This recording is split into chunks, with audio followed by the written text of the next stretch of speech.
Hello, my name is Darrell-James Hill. I am Darrell-James Hill. I'm a 65-year-old retired person. I am here today to speak to you about what's before your screen. First things I got to tell you, however, is on the top of the screen you see here Psalms 35 and Psalms 83.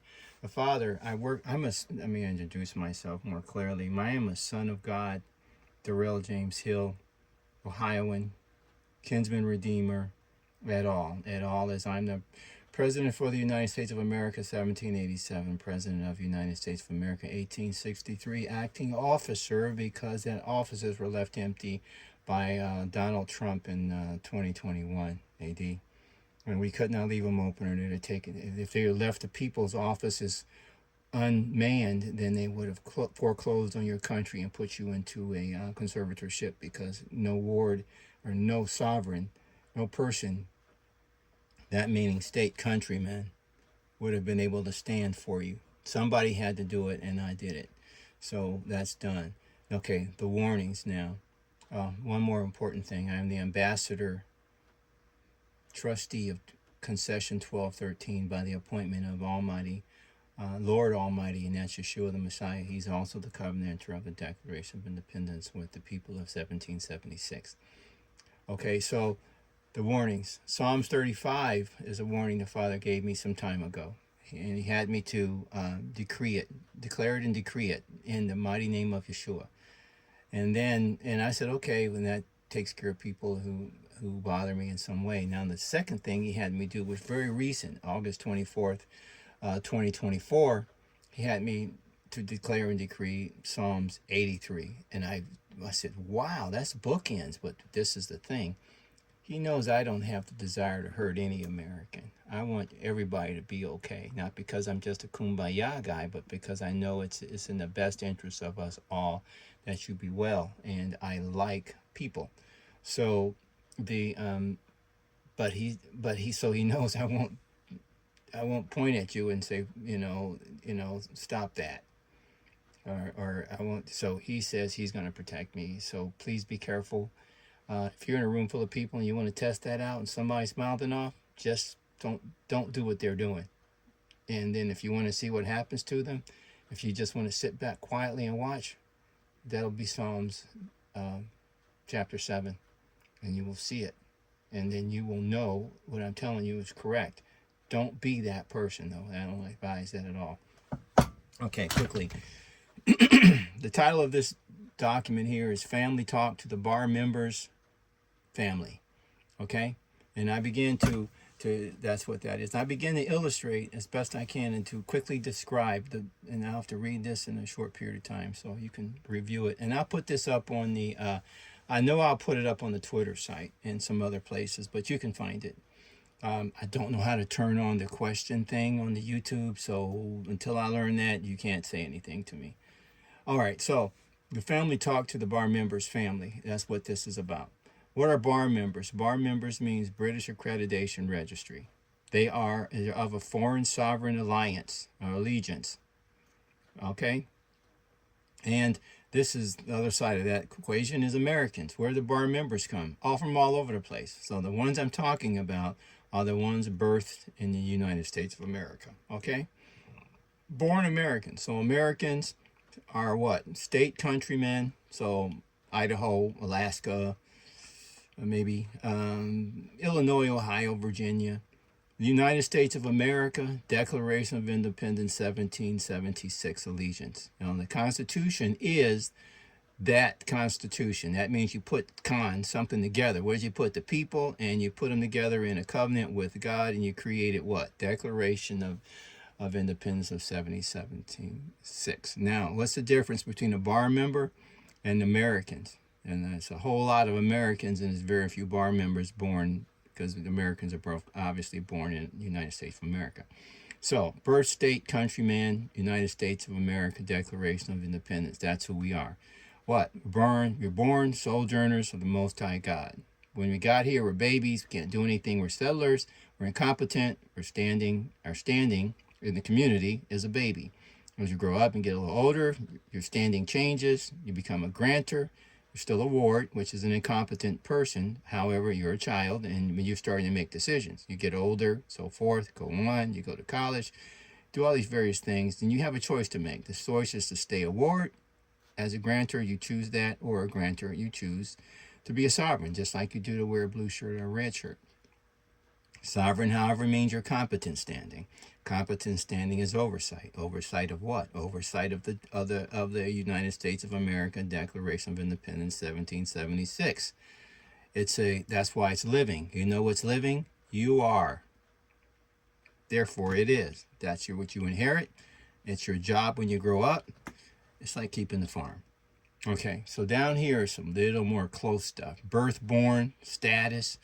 It's a real person. A real means before all person. Person means before son.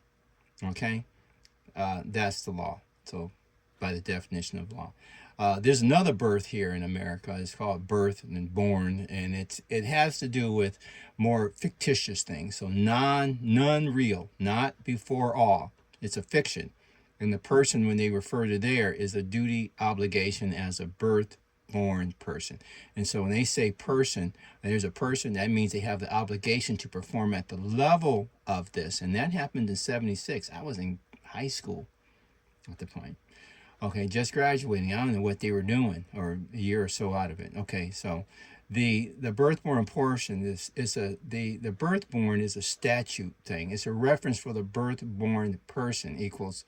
So in the statutes, when you read about, when they're referring to you as a sovereign or they're referring to you as a ward, one's a fiction, and that's, not the sovereign, and the other one is they because it's a status, and that'll come up later. But the birthborn person is something they made up. It's non-real. It's your all caps. It's a dead name. That's why they have all caps on tombstones. So they have all caps on your driver's license. It's not real. The birthborn person that you are is real. You are a previous son. We're all sojourners, okay? That's what we come here to do. We come here to do the job of the sojourner, to live as a soul, to go through the things here. We are in travail. We got to eat, pee, poop, all that other type stuff. And then we got to make our lives valuable by the choices we make. This is a test, and it's a growing place. In statute, which we have since in law and so forth, and they refer to a person, they're making you are a special person. I should have darkened that, but you are a special person because their person that statute writes about is the birthborn. The special person that you are is real person here. The non-real person is what they're actually referring to when they say person in statute. So you have to be very careful with that. It's not explained. You read laws and you hear this person, that person, they throw it around like you can't tell. Like money is gold and silver, but they got us believing it's Federal Reserve notes, and my Federal Reserve notes is not money. Okay, you can answer that yourself. Settler. A settler is the one who is the heir to the Declaration of Independence of 1776. That's the Constitution. That's what you're heir to. The Constitution, the nation meaning, and all that together, the law, the money, the ID, and the government. That's what you're supposed to be responsible for. And when you become a grantor sovereign by your choice, competent standing oversight, what are you standing oversight? That the people who are running the government and any system that's in government as a government service provider, whether it's U.S. Corp or the government for the United States of America, which those are two different things, or government of the United States of America is related to the government for the United States of America, you're responsible for it.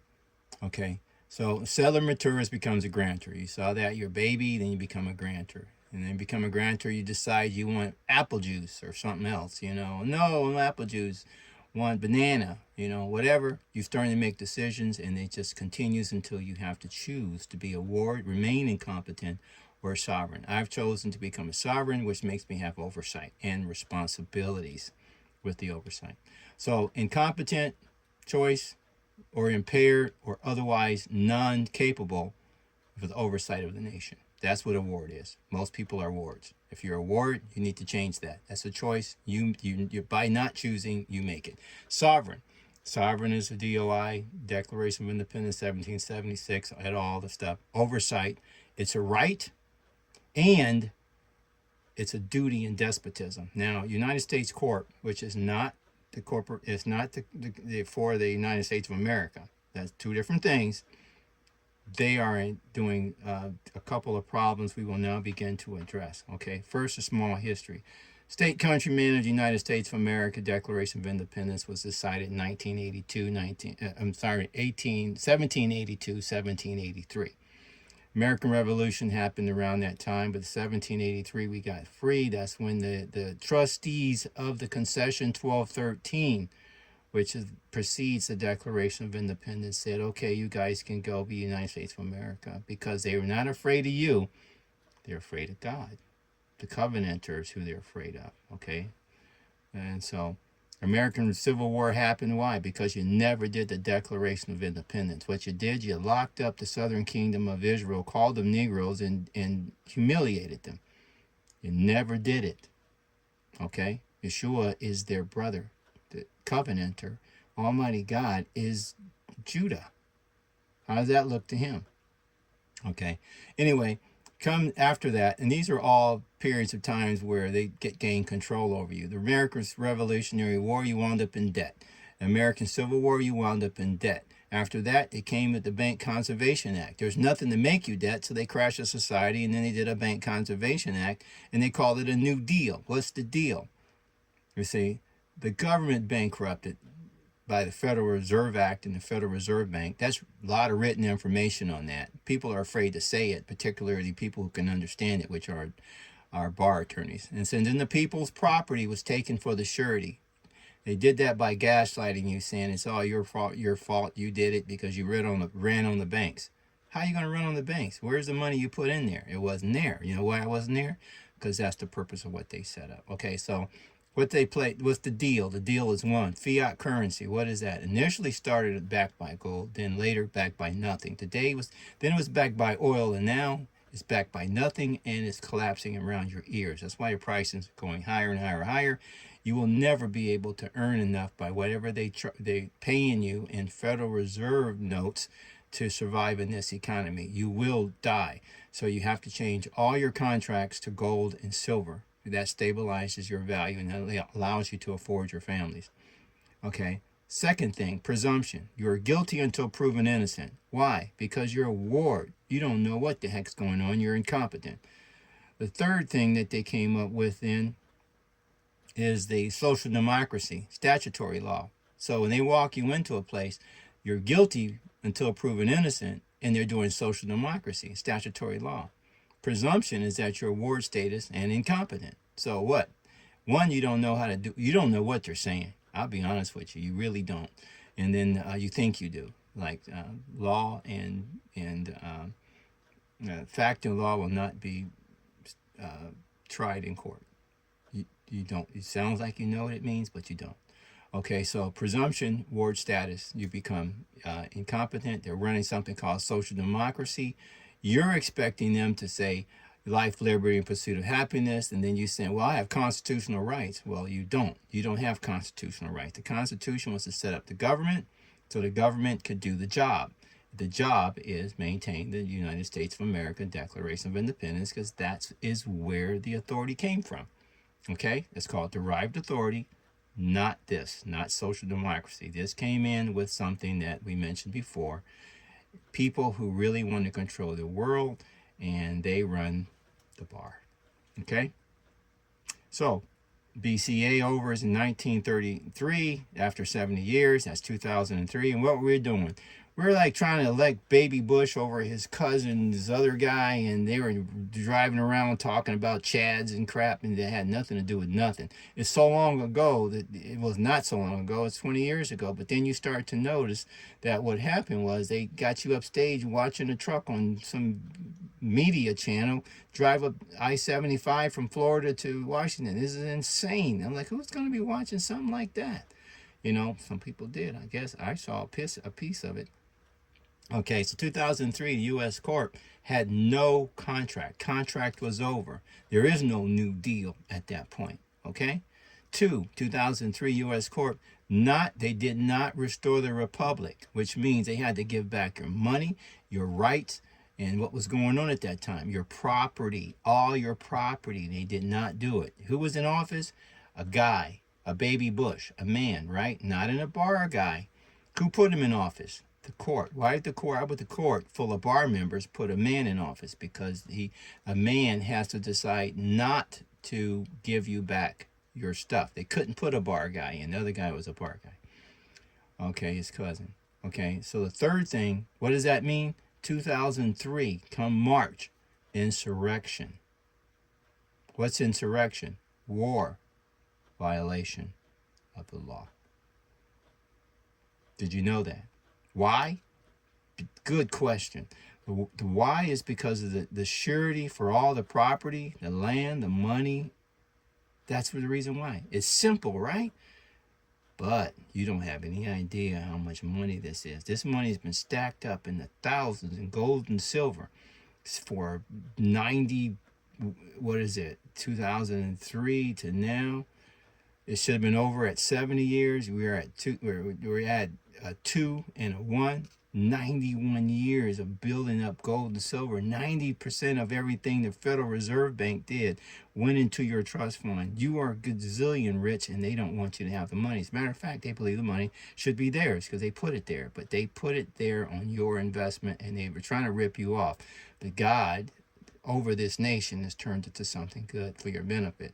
If you're living on the street, and you living in a car, you are homeless and all that, it's because of these guys ain't doing their job. They're doing what's something called social democracy. That's the way they want to see it, not according to law, because they're not following law.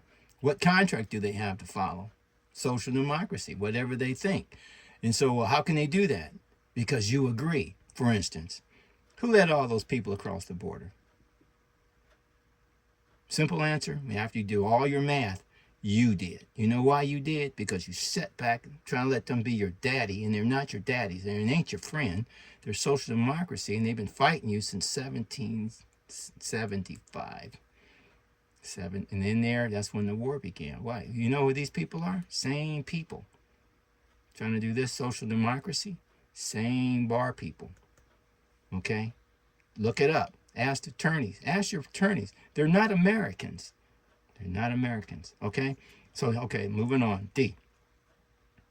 Surety. All that stuff, money in huge funds now in trust. Why? Because you're a ward. You're incompetent.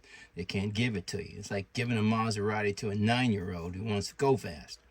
It's dangerous. Okay, so that's how they're justifying. They say, well, what about the person living on the street? Well, we have programs for that. They can file triplicate and this and this. Well, they don't have an address. Well, that's a problem they need to rectify.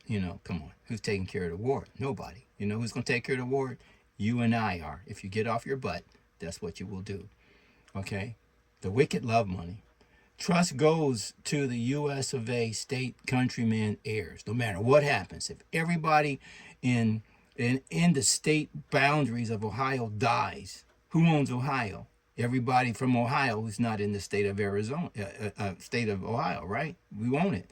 What if they kill everybody from Indiana and Ohio?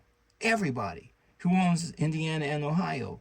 You do, because you're in the United States of America. You are the natural, what's called remainderman. Ohio and Indiana, in the case, would belong to you. Doesn't matter who you are. So what's the plan? This is the problem. And this is where it really rubber meets the road. I'll read it backwards. The remainder man, no matter what happens, becomes the bar members. Why? The American settler birth bar members become the remainder man. This means this is a kill program that kills all of us. They're killing Americans with what? Zika virus, bird flu, Wuhan virus, equine virus, pesticides, incarceration, and they're running our children off to war. I was watching Vietnam on television. And what's this? Fentanyl, yeah. What do you think? You might never hear about it because they're killing us. It's a slow kill, fast kills, slow kills. You don't even know you're dying, okay? Why? Because the media is working for them. They got media control. Who dies next? Naturalized citizens. If you came here from some stand, whatever, or Iran, and you became a naturalized citizen, you inherit the country after they kill all the native-born, settler-born American, then they take you out. They will find you. They know you where you are. They got your name, your number, your picture, and you are gone. Why? You're the natural heir for the entire nation and for all of this money. And I mean, probably underground caverns stacked to the rafters of mountains of money that belong to the Americans that they don't want you to have back. Now, this is where I got stuck for a long time at previous conversation. I kept digging. Now what happens? Is it possible after they killed everybody and the only persons left standing are the American settler birth-born attorneys? Nope. Bar members. If everybody in America and all the naturalized citizens are dead, who owns the country? American settler-born birth bar members. They're on the menu. That means that none of us are safe. And they will kill our bar members. Everybody in America dies. That's the problem. That's why this is called Family Talk to the Bar Members Family, because there is no way they're going to let these guys slip. They got them. They know who they are. They will take them out.